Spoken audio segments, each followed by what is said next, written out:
Alors, salut à tous, j'espère que vous allez bien. Bienvenue sur Black Panda Mining TV, chaîne de crypto-monnaie dédiée au minage par microprocesseur.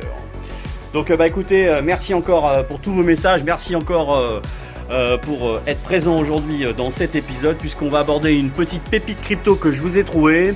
Je l'ai publié pour mes auditeurs il n'y a pas longtemps, donc je vous en fais bénéficier aujourd'hui donc sur la chaîne, puisqu'il était temps.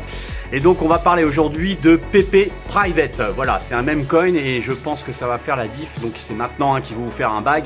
Donc je vous dis tout dans cet épisode pour savoir comment la miner de façon la plus simple possible. Et puis surtout essayer de vous faire un bag et puis encaisser un maximum quand il va sortir sur l'exchange. Voilà, donc je vous dis tout, les tenants, les aboutissants, comment ça se passe le plus simplement du monde. Et surtout, bienvenue sur Black Panda Mining TV.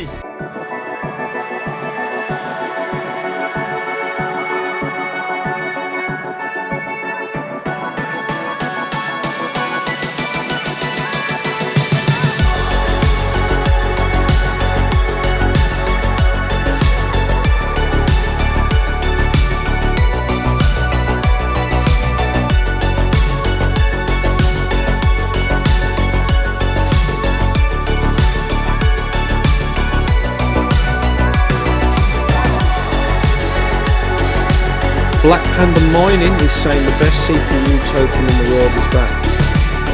Here I am. Oh, it's you.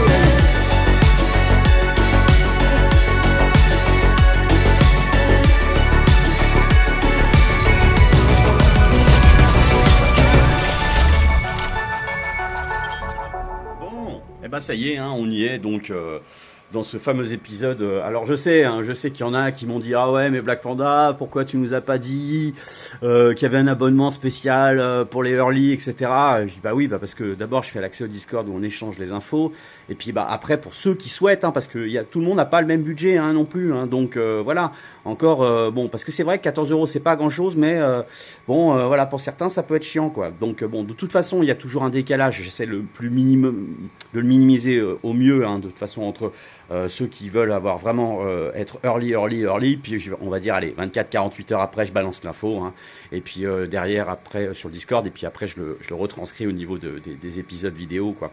Donc bon en plus on peut se planter encore une fois j'ai pas envie d'être là en disant ça va cartonner, c'est ça qu'il faut faire moi je propose et puis après les gens disposent donc s'ils ont envie d'y aller ils y vont sinon voilà. Donc c'est mon format c'est celui de Black Panda, vous connaissez mon côté franc du collier et puis cash donc si ça plaît pas à certains j'ai envie de vous dire cassez-vous voilà donc bon plus sérieusement on va parler aujourd'hui de PP Private. Donc ce qu'on va faire c'est que je vais vous planter le décor sur quel est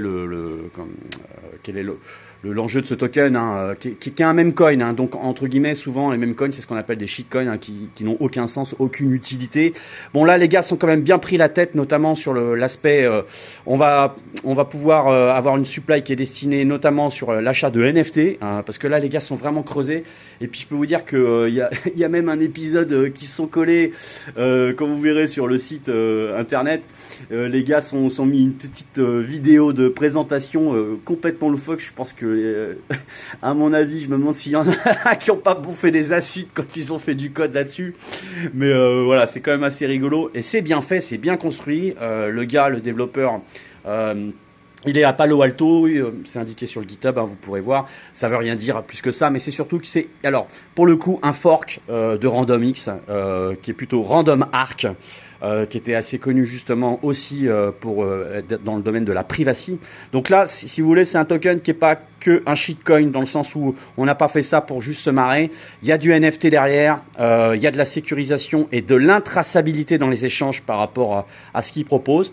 On a aujourd'hui un portefeuille qui s'installe assez simplement sur Windows où il faut d'abord lancer un petit fichier pour uploader, pour mettre à jour la blockchain. Et puis derrière, bam, vous lancez votre wallet et boum, c'est parti. Vous récupérez après derrière l'adresse du portefeuille. Et puis Black Panda s'est pris la tête pour justement vous intégrer ça dans une flysheet, dans une feuille de route sous iOS pour que en 2-3 clics ce soit terminé. Et puis je vais vous montrer justement comment envoyer tout ça sur la Lune. Et puis il y a une pool qui est bien évidemment mise à disposition et pour lequel vous voyez là on est sur un 7950X 3D et je tourne autour d'un 80K H. Donc ça veut dire quoi? Ça veut dire qu'on n'est pas sur un RandomX classique.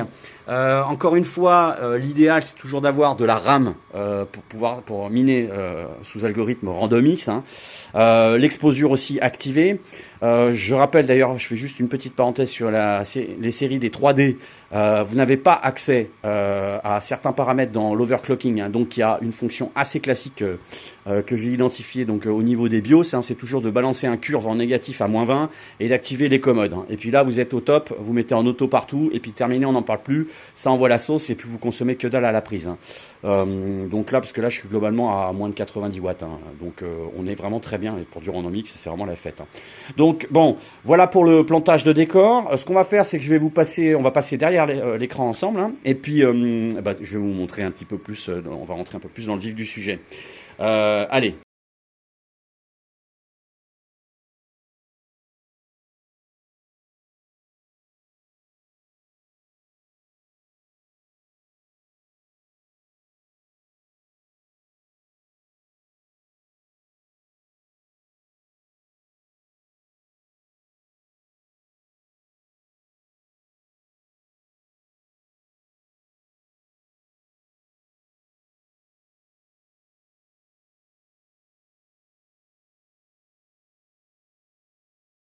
L'environnement de Pépé, hein, donc qui vient d'arriver, hein, donc qui est tout frais, hein. Donc Pépé Private. Alors, bah forcément, ça va parler à beaucoup de personnes, hein, puisque on le sait tous, hein, enfin du moins dans le domaine de la crypto, que Pépé a cartonné, hein, en tant que meme coin. Hein. D'ailleurs, je crois qu'il cartonne aussi encore un peu.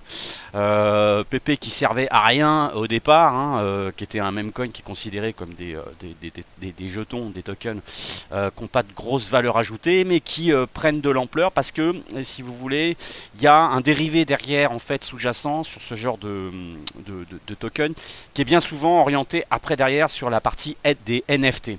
Alors c'est vrai, l'enjeu, du moins sur 2024, puisque bon, on va pas parler non plus de finance crypto. Mais on sait qu'il y a des projets qui vont exploser sur 2024, notamment dans le domaine du gaming, notamment de la blockchain. On l'a vu avec Cubic, avec l'intelligence artificielle. Et on sait aussi qu'il y a une autre famille de projets crypto qui peut avoir du sens et sur lequel effectivement ça peut revenir, c'est les NFT. Donc forcément, si vous voulez, je dirais aussi dans un portefeuille crypto, ne pas avoir de famille de crypto qu'on pourrait avoir dans ce domaine d'activité, dans les NFT. Ce serait un peu dommage de passer à côté. Pourquoi? Parce qu'on sait aussi que là, ça y est, on est en plein bull run. Vous avez tous pu voir que le Bitcoin, ça y est, on a franchi les 70 000 balles. Donc on attend tous l'altcoin season pour que ça cartonne et qu'on refasse pourquoi pas des ATH comme en 2021 pour certains altcoins. Hein. Donc forcément il y a plein de gens qui maintenant se sont bien gavés sur l'aspect Bitcoin, qui vont vouloir replacer derrière leur bille sur plein de projets qui avaient du sens, hein, bien évidemment, et qui vont peut-être certainement exploser. Alors là pour le coup c'est des gars qui ont surfé sur la tendance du Pepecoin, mais qui n'a rien à voir, puisque Pepecoin, encore une fois, c'est sur un algo qui est mémé H, hein, qui se mine aussi bien en GPU qu'en CPU. Là il se trouve qu'on a beaucoup plus, nous les CPU, d'efficience, hein, parce que ça se mine aussi en GPU, et pour pas dire trop de bêtises, je crois que c'est principalement sur les Nvidia, mais on est beaucoup plus performant, en termes de hash rate et aussi en termes de consommation, surtout sur cette partie là, puisque l'algorithme est un fork de RandomX, comme je vous le disais tout à l'heure en présentation, et en l'occurrence Pépé va pouvoir, Pépé Private, hein, j'entends, c'est vraiment le nom de ce token là, va lui se miner donc sous l'algo RandomX Arc, donc Random Arc, voilà, qui est un algo qui est principalement dédié au minage par CPU. J'espère que les bitmains ne vont pas se pointer pour essayer de taper dans ce token là, parce que là les Chinois vont déjà se positionner dessus, et le sont d'ailleurs depuis hier ou avant-hier, mais globalement de ce que j'ai vu, les bitmains ne peuvent pas attaquer pour le moment ce token là. Alors j'ai pu échanger avec le développeur, qui est quelqu'un d'assez accessible pour le coup, et c'est pas son objectif. Et il y a deux différences à avoir pour aborder ce coin là. Il y a leur blockchain à eux, blockchain qui est indépendante, la blockchain PP Private, hein, qui elle effectivement a sa propre tokenomie, qui va être comme le Bitcoin à 21 millions de tokens. point barre. Et puis il y a une autre tokenomie qui elle est sur Solana, puisqu'ils sont présents sur Solana et notamment pour pouvoir acheter là cette fois-ci des NFT. Donc en fait en gros le cours là sur la partie Solana hein, de cette supply qui est destinée pour acheter ces NFT, il y aura des pâquerettes. Alors on aura des pâquerettes entre guillemets, il est monté à 5.0, 4.010 et puis là on est redescendu à 5.02 à peu près. Je vous en parle parce que c'est important de le considérer, faut pas confondre les deux, d'accord. C'est aussi, ça a été ma question que j'ai posée au développeur, il m'a bien expliqué qu'il y avait bien deux choses différentes.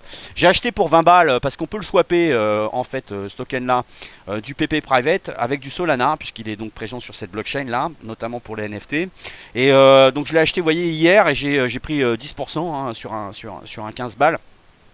Et en l'occurrence, parce que je me suis dit là, c'est que pour cette partie-là, pourquoi pas, après tout, voir si ça remonte pas à 10, hein, puisque là il est à 2, ça me fait un petit x5, hein, pour voir s'il ne retaperait pas là au niveau de son ATH. Mais encore une fois, là on n'est pas dans une logique d'investissement enfin du moins. Pour ma part, je pense que c'est plutôt pour pouvoir se positionner sur leur NFT, sur lequel ils vont développer un catalogue de NFT qui va être assez dense. Hein. Et d'ailleurs, je vous laisserai parcourir comment on appelle ça, leur site internet. Et puis, je pense qu'effectivement, ils ont quand même des graphistes derrière qui sont pas trop dégueulasses. Alors, ça, c'était pour planter le décor. Et puis bien évidemment, je vais vous montrer comment ça se mine. Alors, il y a un portefeuille sous Windows. Il suffira tout simplement de cliquer dessus. Et puis, une fois que vous avez ce portefeuille-là, qui se décompose en deux fichiers assez simples. Hein, le premier fichier, je vous le montre comme ça, c'est ce qu'on appelle le PP Private ED. Ça, c'est la blockchain. Donc, quand vous double-cliquez dessus, la blockchain, elle va se mettre à jour ici, si je dis pas de bêtises. Ouais, voilà, elle est synchro là. Donc, ça, c'est ce fichier-là. Ça prend à peine 2 minutes hein, pour que la blockchain puisse se mettre à jour. Et puis une fois que ce fichier-là, il est paramétré, qu'il faudra laisser d'ailleurs en tâche de fond derrière, boum, vous envoyez ici votre fichier pour créer votre wallet. Et puis donc là, je vais vous montrer, parce que je me suis pas gavé un max, hein, pour le coup. Donc là, il m'a créé la wallet, et puis derrière, il suffit tout simplement de nommer la wallet, lui donner un mot de passe, et puis derrière, après, il vous donne l'adresse de la wallet. Et puis derrière, vous n'avez plus qu'à copier-coller et on va le mettre ça. Vous mettez votre adresse de wallet dans la feuille de route que je vais vous montrer, qui est à paramétrer pour iOS. Alors, ça n'a pas été simple entre guillemets. Pourquoi? Je vais vous expliquer tout simplement. C'est parce que il y a au départ la pool. Donc c'est GNTL, c'est un projet. Ils ont des serveurs en fait, si vous voulez. GNTL, ils sont en Angleterre et puis ils ont des serveurs un peu partout et GNTL en fait si vous voulez donc grâce à cette mise à disposition d'infrastructures d'hébergement en fait héberge plusieurs tokens et donc c'est un partenariat que GNTL donc a développé avec PP pour pouvoir créer une pool. Voilà. Donc cette pool là aujourd'hui le problème c'est qu'il y avait il fallait aller sur le Discord de cette pool là pour pouvoir après derrière avoir l'adresse de la pool pour pouvoir l'identifier et puis miner dessus. Et il fallait être validé par le Discord avant pour pouvoir enfin avoir l'adresse de la pool et après pouvoir l'exploiter. Donc c'est compliqué, je pense que c'est parce qu'ils ont peut-être certainement pas dû vouloir charger la mule au maximum et puis se retrouver devant un trafic qui fasse péter leur pool.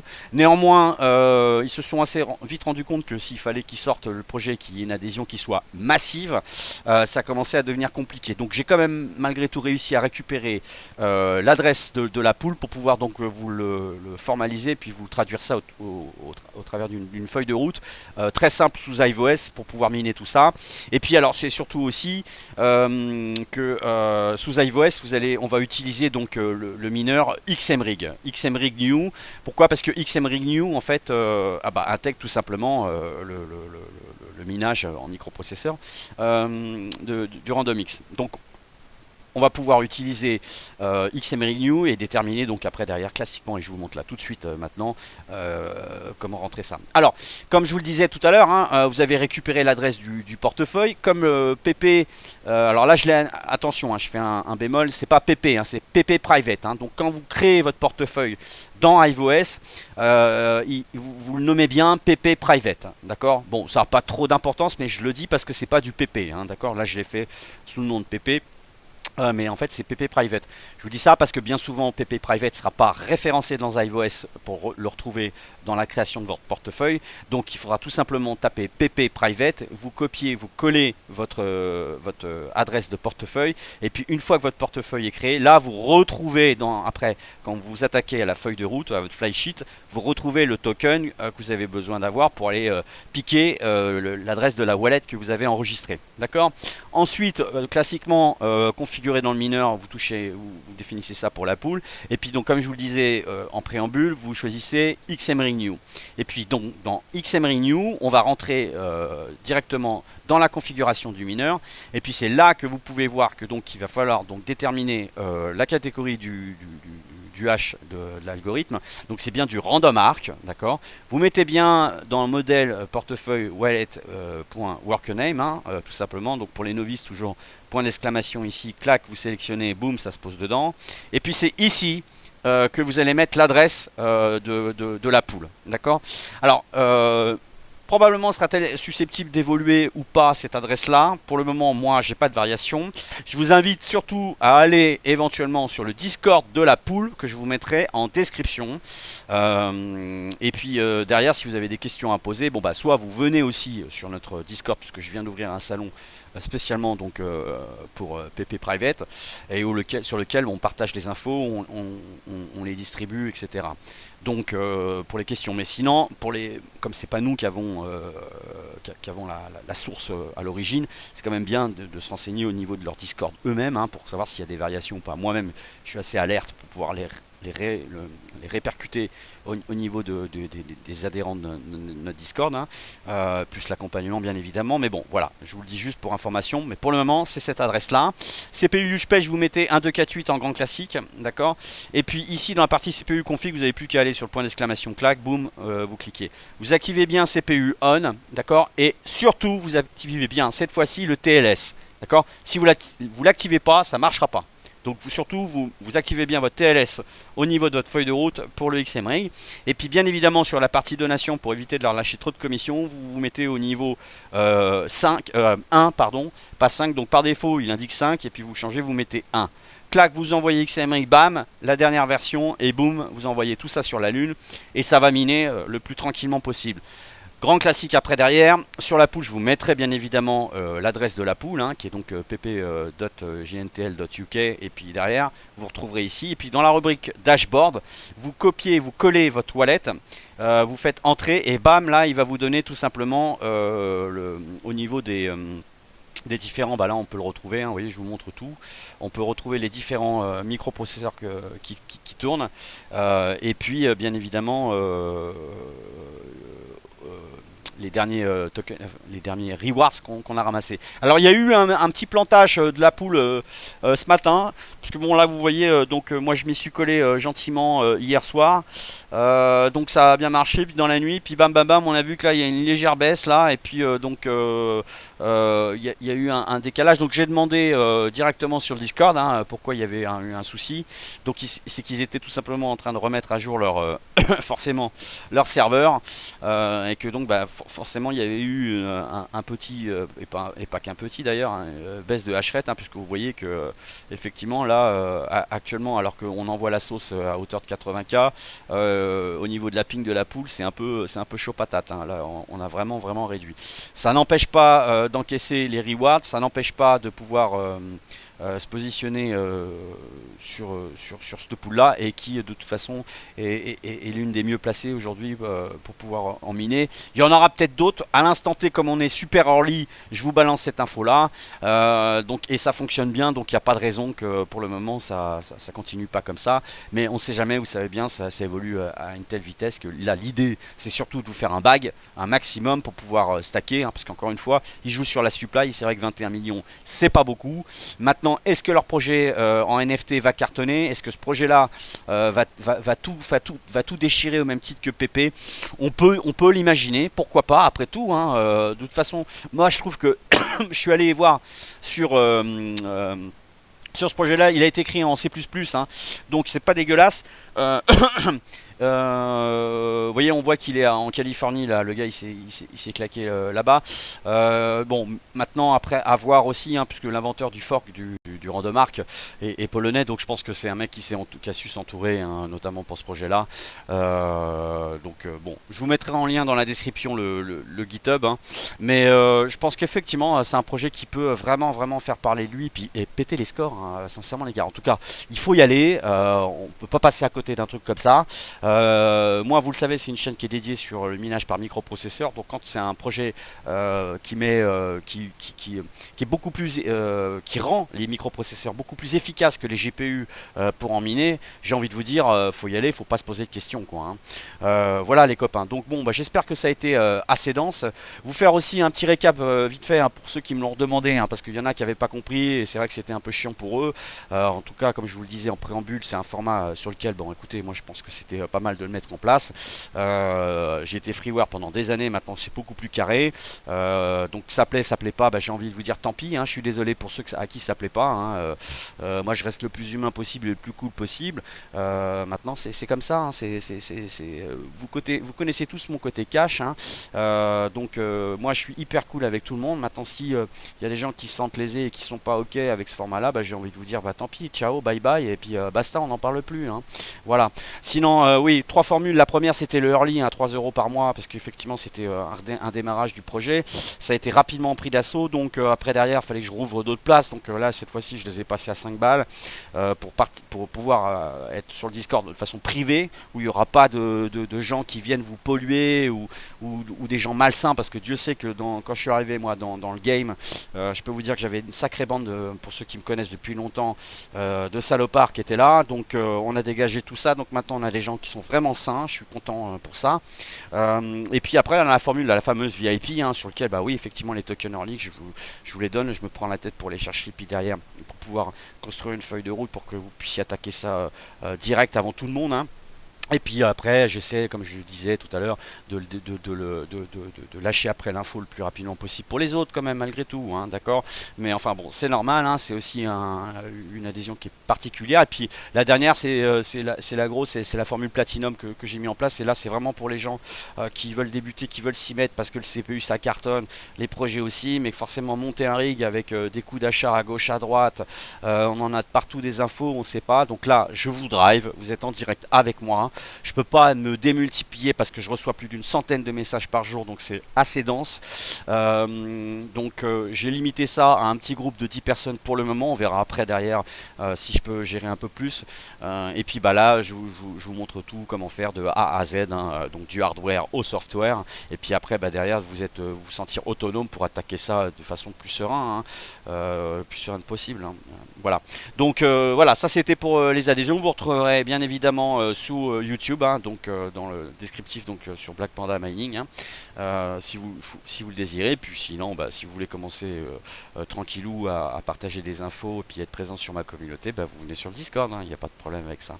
Voilà les copains, et puis bah, je vous dis donc à très bientôt. On parlera de l'actualité, hein, parce qu'effectivement il y a eu beaucoup de changements.